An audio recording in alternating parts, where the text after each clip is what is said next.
Sudah jam 11 lewat sedikit, saya nanti akan coba hubungi teman-teman ID kita untuk membahas satu persoalan di dalam dunia internet sehat.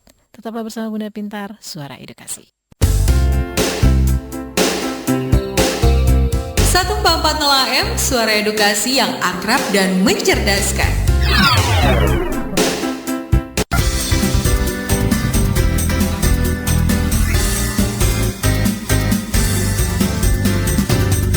Masih dari Geraha Media Pustekom, 1440 AM, Suara Edukasi yang akrab dan mencerdaskan. Nah, hari ini, 1 tahun terakhir ini, apakah kita sudah mencapai apa yang kita rencanakan tahun sebelumnya?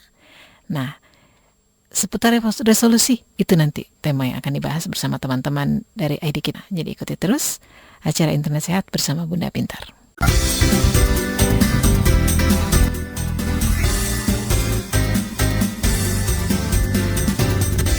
Masih dari Geraha Media Pustekom 1440 AM, Suara Edukasi yang akrab dan mencerdaskan. Nah, kita segera terhubung ya dengan teman-teman ID kita yang sudah siap di ujung telepon sana. Kita sapa dulu, selamat pagi Mbak Kristi dan Pak Valen. Halo, Mbak Kristi dan Pak Valen, selamat pagi. Pagi. Akhirnya terdengar lagi suaranya di Suara Edukasi ya Mbak Kristi. Kabarnya sehat pasti ya Mbak, insya Allah ya. Puji Tuhan, baik-baik. Semakin sibuk kelihatannya. Ya bisa dikit tuh. Iya, kalau sehat bisa sibuk macem-macem ya Mbak ya, jadi tambah semangat. Nggak terasa udah mau akhir 2016 nih. Iya, berbangun lagi ya. Iya, udah bikin macem-macem pasti. Oh iya, rencana-rencana banyak sekali. Kemudian nanti kita siap-siap insya Allah pindah ke 2017, mau bikin apa lagi? Itu yang mau diceritain barangkali. Oke, 2017, 2016. Oh, saya salah, saya mau meloncat. 2016, ya betul. Iya. Mau skip aja saya. Oke Mbak Kristi, cerita apa nih Mbak yang bisa di-share ke kita nih Mbak biar tambah semangat ya menjelang tahun baru. Iya, untuk tahun 2016 itu untuk saya sudah bikin resolusi baru tahun 2016 dan saya punya banyak sekali rencana. Rencana itu mungkin terlalu padat ya, tapi kemarin tuh kami ngobrol dengan Valen tuh apa yang saya inginkan itu dia bilang oke, bisa lakukan asal semangat dan selalu berusaha. Saya kemarin tuh ketemu Pak Jokowi undang makan siang. Wah, hebatnya. Di sana dengan teman-teman Komasyana ada 100 orang gitu ya. Dan saya puji Tuhan diminta untuk duduk di sebelah kanan Pak Jokowi untuk makan siang gitu, ngobrol. Ya seneng banget itu, dan saya mengatakan pada beliau bahwa apa yang saya inginkan tahun 2016, rencana-rencana saya, dan beliau sangat mendengarkan kata-kata saya sebagai rakyatnya ya. Kami di Kompasyana dan dia sangat peduli. Beliau cuma mengatakan bahwa kita harus sekarang karena kami penulis, kita harus menuliskan kepada masyarakat luas lewat blog-blog kita masing-masing tuh tentang optimisme masa depan kita, hidup kita, resolusi kita. Jangan pernah terlalu berkata kita nggak bisa, semua nggak bisa, kita bisa. Gitu, itu yang selalu ditekankan oleh Pak Jokowi. Dan itu membuat saya lebih semangat. Saya punya rencana mungkin 8 pameran tahun depan. Lalu Halo Mbak Kristi. halo? Ya, halo. Ya, halo. Ya, lanjutkan Mbak Kristi. Ya, oke, 8 pameran filateli kreatif ya, filateli kreatif di tempat-tempat yang mungkin nggak biasa, tapi nanti masih rahasia ya. Oke, ditunggu Lalu, kalau gitu. Halo? Ya, oke Mbak, ditunggu. Terus saya punya rencana untuk menerbitkan 4 buku tahun depan tentang lanjutan 2 buku yang kemarin baru launching tanggal 20 Desember tentang traveling ke Eropa. Terus tentang Jakarta, konsep saya tentang Jakarta, saya akan launching, dan mungkin jika Tuhan berkenan akan saya berikan langsung kepada Pak Ahok sebagai gubernur Jakarta, atau siapapun yang mungkin bisa menjadi pemikiran khusus untuk Jakarta lebih baik. Lalu juga tentang filateli kreatif, saya ingin memberikan buku ini untuk calon-calon filatelis Indonesia, supaya ya filatelis Indonesia lebih baik gitu. Mbak Kristi, Pelayanan saya lewat radio, lewat tulisan-tulisan saya, buku-buku saya, ya saya ingin banget tambah lagi melayani kepada sesama, apalagi tentang teman-teman insan pasca stroke yang mungkin masih terpuruk. Saya ingin mereka bangkit, kita bisa. nah itu dia. Optimisme. Ini kan sebuah kesempatan yang luar biasa yang mungkin langka ya, bisa ketemu langsung oleh kepala negara menyampaikan segala aspirasi. Nah ini khusus untuk teman-teman, karena Mbak Kristi mewakili teman-teman penyandang pasca stroke itu tadi ya, penyandang disabilitas. Ini kira-kira ada permintaan khusus nggak Mbak tentang fasilitas apa nih yang memungkinkan diadakan di Jakarta ya?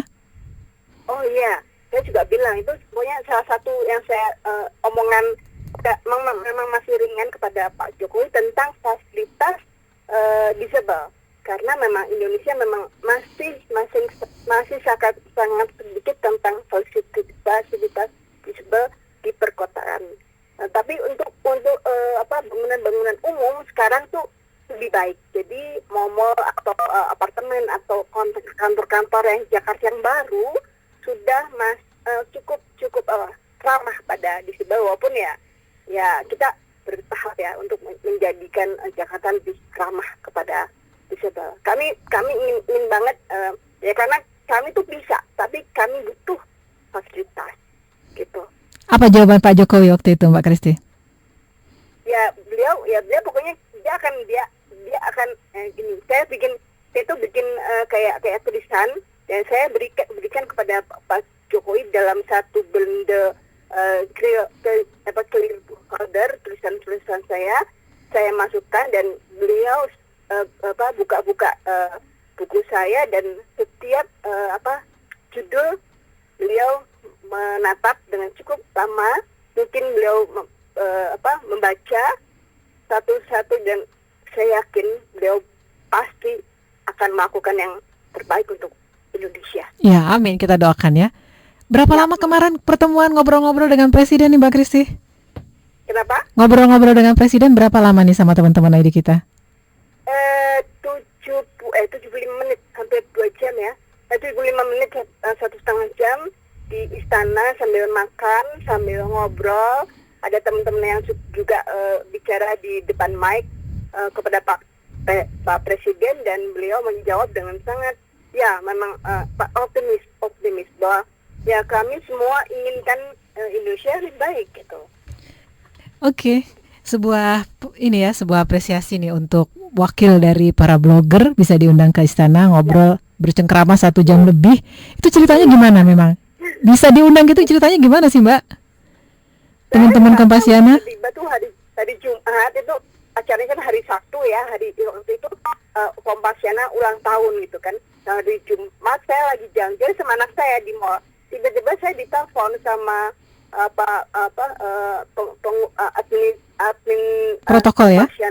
Pak Kristi mau nggak diundang makan siang di istana? Ya, siapa bilang nggak mau? Jadi langsung. Siapa nolak ya? Mendadak banget. Besoknya saya siapkan dengan buku-buku saya tanda tangan, dan saya ingin berikan kepada beliau dengan konsep-konsep saya satu folder untuk beliau baca. Ya, saya nggak kepikiran bahwa nggak mungkin dia nggak bisa baca, karena kan kita 100 orang ya. Jadi, tapi saya selalu optimis. Itu yang memang harus kita lakukan. Optimis, walaupun mungkin sedikit sekali kemungkinan untuk beliau baca. Tapi ternyata puji Tuhan saya diminta untuk duduk di sebelah beliau, dan saya berikan langsung, dan beliau membaca. Jadi oke, saya lakukan yang terbaik Tuhan yang akan memberikan sisanya. Penyempurnaannya. Iya, Itu, Mbak. betul. Jadi kita nggak tahu ya kesempatan itu datang kapan. Yang penting kita udah prepare. Jadi begitu mendadak, wah sudah punya konsep yang mau ditawarkan. Keren banget Mbak Kristi. Oke, kita break dulu. Kita break dulu. Nanti berlanjut ya Mbak Kristi ya. Oke. Iya, baik. Baik Bunda, kita masih punya waktu kurang lebih berapa menit? Ini ada 30-40 menit untuk ngobrol-ngobrol bersama teman-teman ID kita Kompasiana tentang resolusi 2016, kira-kira apa ya yang mau dilakukan, dan juga sharing cerita pengalaman di 2015 yang begitu seru sepertinya. Bersama saya Hani sampai jam 12 siang nanti.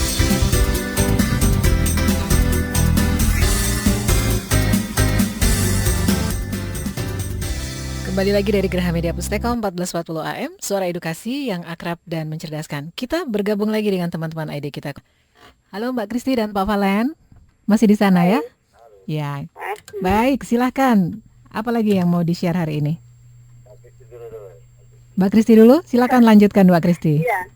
Iya, jadi kemarin kita bicara dengan Pak Jokowi itu, beliau tuh sebagai presiden mau mendengarkan rakyatnya, termasuk blogger.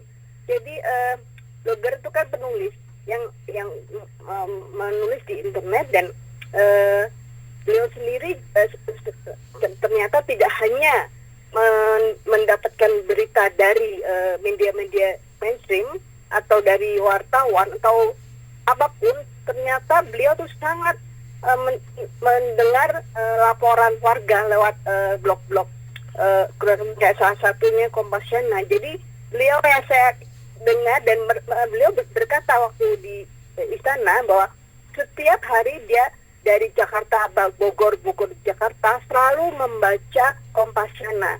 Beliau membaca semua tulisan-tulisan yang, apalagi ada namanya Jokowi ya, tapi semua beliau baca supaya dan itu ternyata bisa mengawal ya ke pemerintah. Jadi bukan hanya sekedar dari wartawan saja, tapi warga pun beliau dengarkan gitu.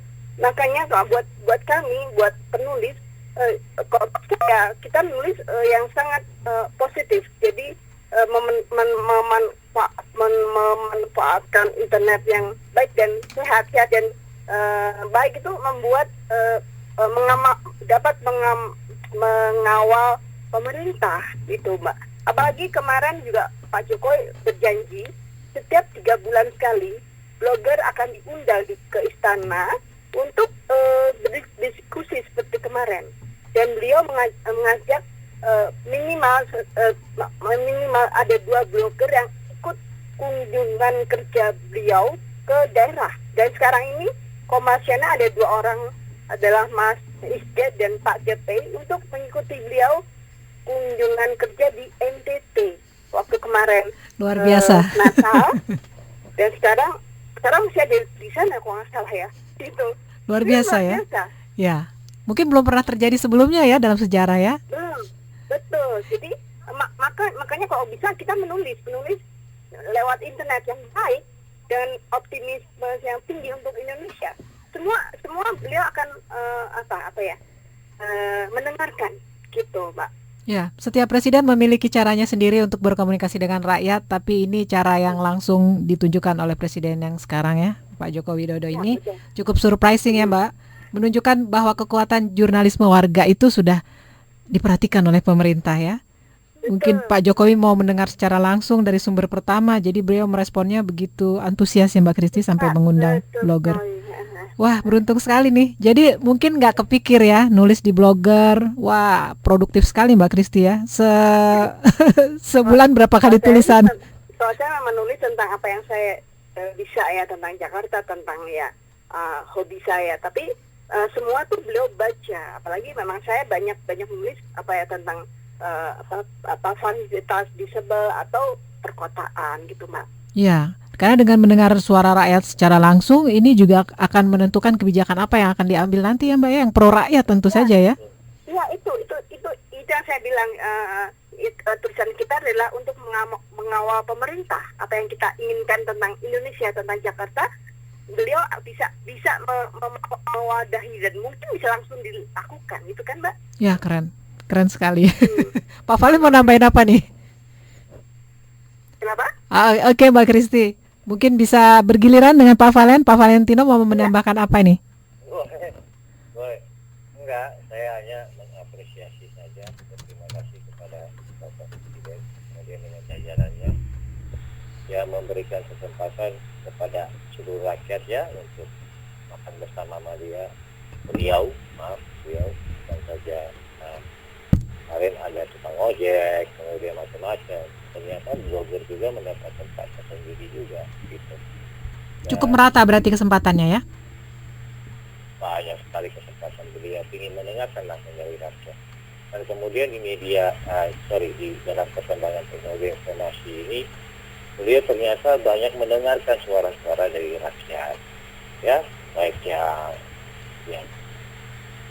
kritis, gitu ya, kita laporan langsung keadaan di lapangan daerahnya itu merupakan masukan yang terbaik. Dan saya bersyukur sekali Pak Presiden kita ini tidak, ya kalau mau dibilang bahasa ini tidak menutup mata juga untuk melihat suara-suara itu langsung. Dan saya terkaget-kaget juga, dia tidak hanya membuka majalah atau koran atau media-media mainstream saja, tetapi tulisan-tulisan warga yang dilihat. Itu perkembangan yang luar biasa saya melihat ke depannya, sehingga bagi saya orang-orang seperti Mbak Kristi ya, dan teman-teman yang lain, kami juga lebih banyak nanti bisa menulis ke depan, memberikan solusi-solusi, terutama memberikan reportase langsung tentang keadaan di daerahnya masing-masing. Karena Pak Jokowi dengan kebiasaan belusukan itu, dia ingin langsung mendengarkan dari rakyat. Kalau dia harus keliling Indonesia kan luar biasa, ngabisin anggaran dan harus dari desa ke desa itu luar biasa. Oleh karena itu dengan memanfaatkan teknologi informasi dan komunikasi, penyampaian masalah-masalah di lapangan itu bisa langsung dilaporkan. Dan beliau, saya yakin dengan kebiasaan beliau sudah mengakui di depan para blogger, kebetulan blogger perhatian, bahwa beliau selalu mengikuti perkembangan dan ini saya bilang cara belusukan yang baik juga, Mbak. Betul. Jadi ada belusukan langsung tapi belusukan lewat blogger juga gitu. Yeah. Tapi sifatnya ya yang optimisme, kemudian laporan langsung, reportase langsung dari warga, itu memberikan masukan yang baik bagi beliau. Kemudian ya saya harapkan karena beliau juga memberikan kesempatan setiap 3 bulan sekali ya, mungkin 100 sampai 150 blogger gitu. Dalam hari ini masih Kompasiana, mudah-mudahan blogger yang lain juga diberikan kesempatan. Kemudian yang lebih mencengangkan lagi, dalam pesawat kepresidenan itu beliau memberikan 2 kursi gitu loh untuk blogger untuk meliput kegiatannya langsung. Jadi beliau tidak akan mengarahkan blogger itu menulis dengan sebagai seorang Jokowi lover, tetapi melihat sebagai nanti dalam kacamata warga untuk melihat apa yang dilakukan presidennya. Ini beda ketika wartawan menulis dengan warga, warga menulis. Dia akan menulis apa yang dia lihat, apa yang dia rasakan, semua itu. Dan ini positif sekali. Kalau saya mulai ke depan, resolusi saya adalah semakin banyak ya dari penulis-penulis dari daerah dimanapun itu untuk melaporkan keadaan di daerahnya langsung, untuk membantu pemerintah mempercepat penanganan eksekusi langsung terhadap permasalahan yang ada di lapangan. Walaupun memang sudah ada situs-situs pelaporan juga gitu, tapi situs pelaporan blog-blog juga menjadi perhatian sama beliau gitu. Nah itu yang pertama. Yang kedua, saya melihat memang target penggunaan internet di Indonesia memang masih jauh dari yang ditargetkan. Seharusnya tahun 2015 ini sudah mencapai angka 150 juta itu ya. Jadi ini bukan menurut saya gitu, tetapi menurut Dirjen Aplikasi dan Teknologi Informatika Kominfo ya, Pak Bambang ya, harusnya sudah mencapai angka 150 juta.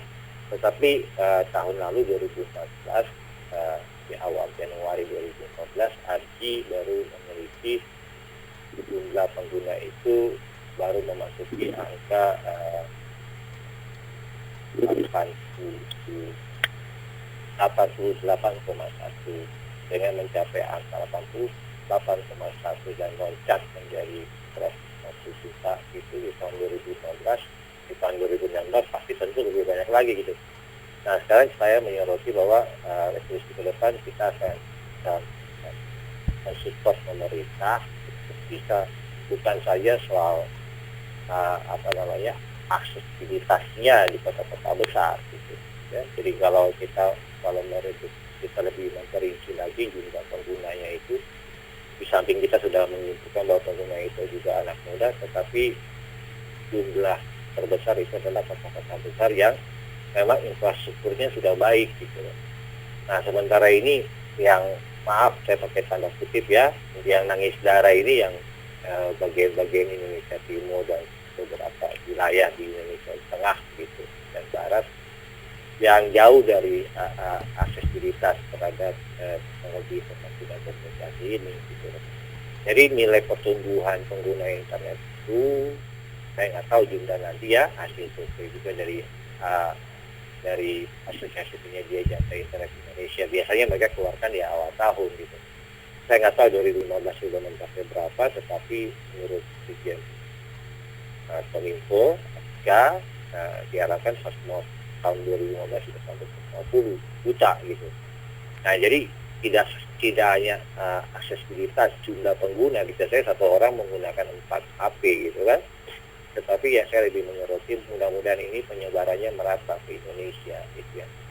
Resolusi kami untuk bisa mendorong pemerintah. Terus yang kedua, kebetulan kami juga untuk di beberapa pertemuan dengan beberapa badan atau yayasan atau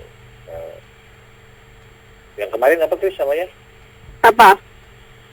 Yang kita terakhir itu namanya apa? Badan apa? DINKS apa ya? DNIKS ya? Lupa aku. Lupa. Namanya Jadi, error aku. Nggak apa-apa, nanti bisa dicek lagi. Nggak apa-apa. Itu satu ormas yang juga ketuai umum oleh mantan Menko Kesejahteraan Rakyat, Menko Kesejahteraan ya, Pak Profesor Haryono. Ya. Dan juga dengan Ibu Dewi Warsik dengan beberapa pimpinan-pimpinan yang ya memang mungkin kebanyakan dari penjabat Orde Lama, tetapi mereka tetap konsisten dalam pengentasan kemiskinan dan permasalahan sosial yang ada di masyarakat. Salah satunya terobosan yang kami diskusikan pada saat itu yang kami mintakan adalah pemanfaatan teknologi informasi dan komunikasi. Bahkan di dalam rapat itu saya sudah sampaikan juga, Mbak Vicky bisa dikonfirmasi. Saya sudah bilang bahwa Diknas sendiri sudah menyediakan yang namanya rumah belajar gitu. Yep. Sangat disayangkan apabila rumah belajar ini tidak bisa dimanfaatkan di daerah-daerah terpencil gitu. Bisa dimanfaatkan secara offline dan online gitu. Kemudian saya juga meminta kerjasama yang lebih dibuka lebar ya antar lintas kementerian dan sebagainya, karena kita nggak bisa membangun negara ini hanya mengandalkan pemerintah saja, tetapi juga masyarakat, ormas dan sebagainya bersama-sama.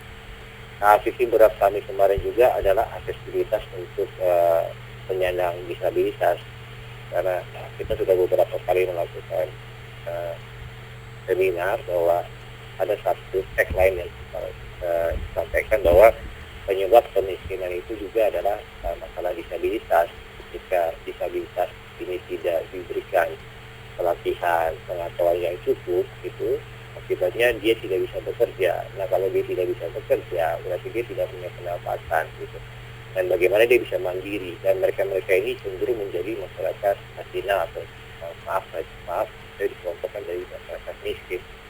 Salah satu terobosannya kita berbincang-bincang juga di dalam semua satu mata rantai, dari produksi, pemasaran, penyaluran, bahkan menggunakan perkembangan teknologi informasi dan komunikasi. Dan ini memang sudah kenyataan bahwa kita harus melakukan itu untuk mempercepat ketika mereka memasarkan barang-barang produk mereka atau apa saja karya mereka kepada dunia, bukan hanya kepada Indonesia gitu. Nah ini yang berikutnya. Nah yang berikutnya adalah di dunia pendidikan, Mbak. Ya. Di dunia pendidikan ini kami juga sudah menyoroti, mengadakan penelitian juga. Hasil penelitiannya nanti akan kami keluarkan mungkin di awal Februari kali ya, karena kuesionernya ini lagi dilepas gitu kan. Jadi ternyata kurikulum yang lama ini saya tidak anggap aja saya sebagai bagian yang sangat penting masyarakat yang mengkritisi dalam membuat program pemerintah dalam hal ini Diknas gitu ya. Bagaimana sejauh mana itu ya dalam kurikulum yang baru ini, kurikulum yang sementara jalan yang 2000 berapa? 6. Ya. 2006. Ya, yang 2000 yang kemarin ini yang sekarang lagi jalan 2006 ya. KTSP kembali sementara ke KTSP. Nah, nanti kan mau kembali gitu loh. Jadi sementara ini kami perhatikan bahwa kurikulum yang sekarang ini di mana bagus sebenarnya, tujuannya bagus, tetapi kami sudah mendapat banyak bukti bahwa karya anak-anaknya itu dibuat oleh orang tuanya. Gitu. Jadi nggak mencapai sasaran ya? Ya, iya. Ya. Kebetulan anak-anak sendiri, bahkan ponakan-ponakan saya sendiri udah nggak peduli lagi sama orang tua gitu. Mereka udah cari, browsing aja tuh. Jadi seolah laporan-laporan tugas mereka itu bagus-bagus banget. Nah ini saya sayangkan gitu ketika mereka mengakses sumber source yang tidak bisa dipertanggungjawabkan gitu. Oleh karena itu lebih bijaksana lah ke depan ketika memberikan tugas kepada anak juga harus lebih banyak ke textbook juga, kita imbangi gitu ke textbook, kemudian memberikan kesempatan mereka juga untuk menggunakan internet untuk memperkaya, menambah lah. Tapi tetap textbook menjadi satu pegangan utama. Karena saya melihat justru tugas bersama dengan orang tua di rumah ini, tugas bersama itu sama-sama cari di mbah Google gitu loh. Nah ini kan akibatnya otak nggak mau diajak berpikir gitu, karena apa-apa gampang dicari gitu. Nah ini mudah-mudahan nanti diteliti lagi ya, lebih dalam lagi. Dikbud sekarang Pak. Ke depan. Dan saya ini serius banget gitu. Mungkin juga anak yang Bani begitu juga gitu. Saya tahu, ponakan saya juga dibantu sama Pak Manya juga begitu. Namanya yang searching di internet bikin tugasnya luar biasa. Saya bingung juga, anak kelas 3 bisa bikin paper luar biasa canggihnya. Ternyata source-nya juga jadi internet juga. Nah ini ukurannya di mana gitu loh. Jadi ya nanti dalam perumusannya tolong dilihat. Kemudian pemanfaatan dana BOS. Ya, di dalam dana BOS itu ada beberapa komponen. Jangan lupa bahwa salah satu komponen adalah tentang pengadaan soal peralatan teknologi informasi dan komunikasi atau peralatan penunjang-penunjangnya, bahkan sampai dengan yang lainnya gitu. Jangan lupa bahwa komponen itu harus dijalankan secara konsekuen gitu. Kalau memang tidak bisa secara online gitu ya, bisa diupayakan secara offline. Seperti saya sudah terangkan waktu ketemu sama Profesor Harino Suyono, saya bilang bisa dimanfaatkan secara offline gitu. Bahwa semua belajar itu punya konten gitu. Nah ini saya mengharapkan juga gitu, sehingga dana BOS itu betul-betul digunakan secara bijaksana, karena salah satu komponen di dalam situ ada komponen teknologi informasi dan komunikasi gitu. Jadi kalau saya mau melihat ke depan begitu ya. Secara pengguna internet secara keseluruhan saya cukup melihat ada perkembangan yang cukup signifikan ya. Saya nggak tahu, satu orang mungkin punya 3 atau 4, sehingga jumlahnya itu bisa global gitu, tidak unik juga gitu.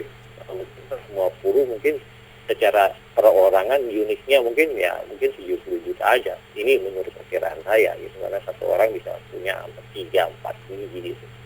Nah mudah-mudahan saja orang akan sadar bahwa istilah saya itu gaptek itu bukan dalam soal pengoperasian peralatan saja, tetapi gaptek menurut saya adalah orang yang tidak memahami manfaat daripada peralatan maupun fasilitas teknologi informasi dan komunikasi. Kalau hanya memanfaatkan peralatan dan fasilitas teknologi informasi dan komunikasi hanya buat chatting, Facebook dan segala macam, saya anggap mereka masih dalam kelompok yang gaptek gitu. Nah, oleh karena itu, ya saya harapkan di depan kita lebih kita kalau kita mau bicara soal perlindungan tetap kita jalan yang berani ya dalam perlindungan anak dan remaja gitu. Tetapi kita mau lagi mendorong untuk hal yang lebih positif karena banyak sekali hal positif yang bisa digali lewat teknologi informasi dan komunikasi dan ini harus disinergikan gitu, sinergikan dari kementerian dengan kementerian gitu dengan NGO, yayasan, dengan komunitas-komunitas. Karena kalau ini tidak bisa dimanfaatkan secara baik dan benar, saya takut nanti identitas anak-anak kami ini besok-besok dia tidak mengenal lagi yang namanya. Bahkan saya pernah ngetes beberapa hanya soal baca pembukaan Undang Dasar 45 aja, Undang-Undang Dasar 45 aja udah nggak tahu gitu. Jadi mungkin nanti Undang Dasar 45 diterjemahin dalam bahasa Inggris, mungkin baru mereka bisa hafal. Cuma bercanda doang. Tetapi ini realitas gitu. Ketika kita memanfaatkan teknologi informasi dan komunikasi, kita meninggalkan apa yang sebenarnya menjadi norma atau budaya setempat gitu. Kita harus bisa pintar. Saya sudah tahu itu banyak tugas-tugas yang dibikin, tolong kerjasama dengan ibu dan ayah di rumah. Ya ibu dan ayah kerjasama di rumah yang ngerjain ya bapaknya, omnya, gitu ya, dan sebagainya. Iya baik, Ya, betul. iya. Memang Perlu kita Pak Valen mengkritisi itu. Jadi tadi udah beberapa hal sampai dunia pendidikan yang saya paparkan secara global aja. Ya, baik. Ya, insya Allah memang kurikulum 2013 yang sekarang ini sedang dimatangkan konsepnya untuk di relaunching kembali sudah dalam keadaan siap sehingga tidak terjadi kesalahpahaman ya Pak ya. Seperti tadi nih, contoh kasus tugas-tugas anak jadi yang mengerjakan orang tua, tentunya ini bukan hal yang diharapkan. Pak Valen dan Mbak Kristi, ini waktunya sudah cukup mepet. Sebelum closing, apa yang penting sekali untuk disampaikan menuju insya Allah 2016 mendatang? Apalagi setelah dibukanya jalur komunikasi langsung dengan para blogger nih, dan Anda semua yang mewakilinya. Langsung dengan Presiden, ini kesempatan ya bicara langsung ya. Iya. Buat saya tuh memang menulis itu kita bisa melakukan menulis apa yang kita inginkan untuk Indonesia, untuk kita semua. Optimis, dan itu pasti akan terbaca oleh Pak Presiden kita, dan ayo menulis. Kami para blogger selalu mengatakan ayo menulis, karena dengan menulis itu kekuatan menulis luar biasa. Jangan pernah berpikir nanti tulisannya tidak dibaca, tapi menulislah. Ayo menulis. Tuh. Baik, terima kasih Mbak Kristi sudah begitu bersemangat dengan segala kondisinya. Jadi malu ya kalau kita tidak segera menulis. Ya. Jangan mengecilkan diri sendiri dulu ya, karena ada kekuatan luar biasa dari keinginan menulis. Kita sebetulnya menjalin komunikasi dari generasi ke generasi melalui buah pikiran kita yang dituangkan dalam bentuk tulisan. Pak Valen gimana? Closing statementnya? Melihat semua positif ya. Sekarang saya mau masuk ke hal yang lebih positif lagi. Kemarin saya juga disoroti bahwa terlalu menakut-nakuti gitu. Artinya terlalu banyak. Memang banyak problem, tetapi biarlah problem solving itu kita tidak harus blow up, tapi kita lebih banyak action ya dalam pengentasannya, dalam bagaimana memproteksi anak dan remaja, lebih banyak ke actionnya, tidak hanya blow up aja, menakut-nakuti lah seperti bila orang banyak memprotes sama saya. Kemudian saya membuka lagi konsultasi masih tetap jalan, pengaduan masih terus saja jalan, masih kita tangani juga sampai sekarang. Dan saya mengharapkan ya sebagai menjadi smart user lah ya untuk semua pihak ya, entah itu semua kalangan dan kemudian untuk pengambil keputusan juga, kalau memang Pak Presiden sudah menunjukkan sikap yang demikian rupa gitu, dalam melihat suara langsung dari rakyat, tidak langsung belusukan, tetapi mau menggunakan belusukan teknologi gitu loh, ya, dalam membaca ini ya dimanfaatkan juga gitu loh. Jadi kalau kemudian melihat apapun yang ditulis sebagai masukan, jangan dilihat dari satu sisi. Seperti beliau bilang, apapun mau dikatain beliau jelek pun dia nggak peduli gitu. Yang penting dia nggak peduli gitu, dia nggak peduli. Yang penting dia akan melihat intisari yang lebih baik, terus dia akan bisa mengeksekusi. Dan saya harap semua tataran pemerintah dari menteri sampai yang paling kecil di bawah, kalau bisa memasang internet juga bisa melihat tulisan warga sehingga bisa mengeksekusi itu dengan baik. Dalam rangka apa? Dalam rangka kita menjadi Indonesia yang lebih baik ke depan. Begitu aja, Mani. Ya baik, terima kasih banyak. Kita sama-sama bersyukur bahwa ini adalah sebuah era baru, keterbukaan antara pemerintah dan masyarakat, dan kontribusi apapun ternyata sekarang bisa langsung ya direspon secara positif. Terima kasih teman-teman penulis, juga memotivasi yang belum pada nulis. Bukan ingin memonopoli tulisan, justru mengajak semuanya untuk menulis dan berbagi berbagi pendapat opini untuk membangun Indonesia. Minimal reportase ya, lihat keadaan di lapangan, kalau jalan rusak, Ya, betul. ya, kalau akses umumnya terbatas, listriknya, apapun yang kejadiannya ada di lapangan, asal fakta, laporkan saja. Karena pemerintah perlu masukan juga dari masyarakat. Dulu dilarang bicara barangkali, kalau sekarang dipersilakan berbicara, jadi berbicara melalui tulisan. Ya, sangat. Silakan aja untuk berbicara, ini udah eranya gitu. Ya, Dan baik. kalau Pak Presiden aja bilang mau ngatain saya jelek, mau ngatain saya apapun, dia terima aja gitu. Dan bisa melihat mana yang dia masukin ke hati, mana yang dia mengambil sebagai hal positif. Kalau Bapak Presiden saja sudah begitu, ya saya rasa ya pemimpin di bawahnya dan sampai yang paling terendah sekalipun contohilah. Baik, insya Allah ini menjadi inspirasi buat kita bersama ya Pak ya. Terima kasih Pak Valen, terima kasih Mbak Kristi, selamat melanjutkan tugas. Sehat selalu ya. Sampai jumpa. Selamat siang. Dengan demikian tuntas sudah kebersamaan kita di acara Muda Pintar dan juga bincang-bincang dengan teman-teman ID kita dalam dialog internet sehat. Insya Allah jumpa lagi hari Selasa depan. Selamat siang, selamat menjalankan aktivitas, selamat beristirahat, dan bagi yang muslim selamat menjalankan ibadah salat zuhur. Saya Hani pamit. Assalamualaikum warahmatullahi wabarakatuh.